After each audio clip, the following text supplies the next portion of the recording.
Have you ever wondered how to make a shaker card? I'm going to use these dies from the Snowy Wonder Stampin' Die set and the paper from the Snowy Scenes. You see, I've cut out these fun little snow globes. And now I'm going to cut some papers to make some backgrounds for these snow globes. So let's cut these up, and you'll see I need to do one more step before I do my shaker elements.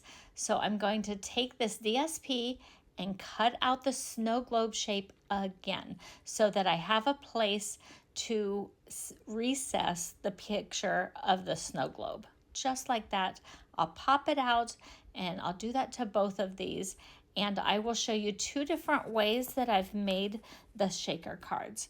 So the first thing I'm going to do is line up that DSP, put some adhesive on my snow globe, and figure out the exact position that I want to put down that cute little snow globe. And I'm going to put it inside that negative space on both cards, and then I'm going to start building my shaker elements. I actually can put this little base for the snow globe on the front of that paper because that pattern paper is going to be in front of the shaker. So you'll see how I build the scene for the snow globe shaker element underneath. You can make a shaker out of any shape you want. I just happen to have snow globes, which seems like the perfect thing to make a shaker card for. I'm actually creating these cards as my thank you cards for Christmas. So some of them kind of have a Christmas feel, but I think that's okay since they're thank you cards for Christmas gifts. So I'm going to go through with my dimensionals, and this one happens to be the mini dimensionals, and I'm going to cut apart some of the straight edge of those dimensionals, and I'm going to use the first bit that I've cut a straight edge underneath my snow globe area. And just note, you want all of this to be outside of the element where you're going to put your shaker bits. And you can make shaker bits from all sorts of things. I'm just going to bring in some sequins that are in my stash. Now you notice this part of the dimensionals frame has all these little divots in it from the dimensionals. Those divots make perfect strips to bend and shape around things, like these rounded areas of the snow globes. It's perfect to have something that has some little divots in it. So if your foam tape isn't thin enough, it might not bend as easily. So this particular one that I'm making, I'm just using the frame of the dimensionals. It works perfect. And if you need it to be a little thinner, you can cut it down, but it makes the perfect one. And you see I'm putting sequins inside there. You can use lots of things. Sometimes some of our smaller punches or smaller dies will cut out some little bits of things. That would be great inside a shaker element. Sometimes we have some special embellishments, like I believe right now we have some that look like snowflakes. They would make great bits to put inside a snow globe. And here I'm just using my dimensionals to help pop up that paper that's the decorative paper that I'm going to add as the overlay.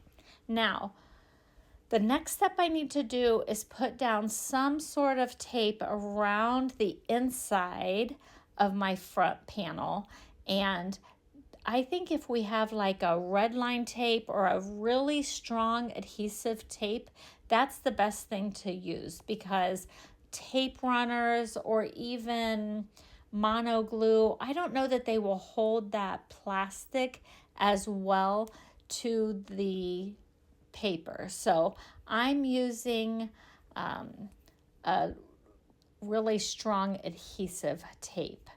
And then you don't have to apply that tape again. I'm not sure why I'm doing that here, because I actually have all of those foam dots that'll hold it down.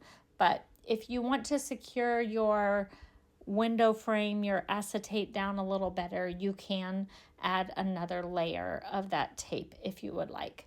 So I'm peeling this back, and The next step I'm going to do is make sure I have all of my dimensionals and foam tape, all of the things peeled off of it, the backing, and I stand straight over top and center that snow globe and put it down. And looky there, it shakes just fine.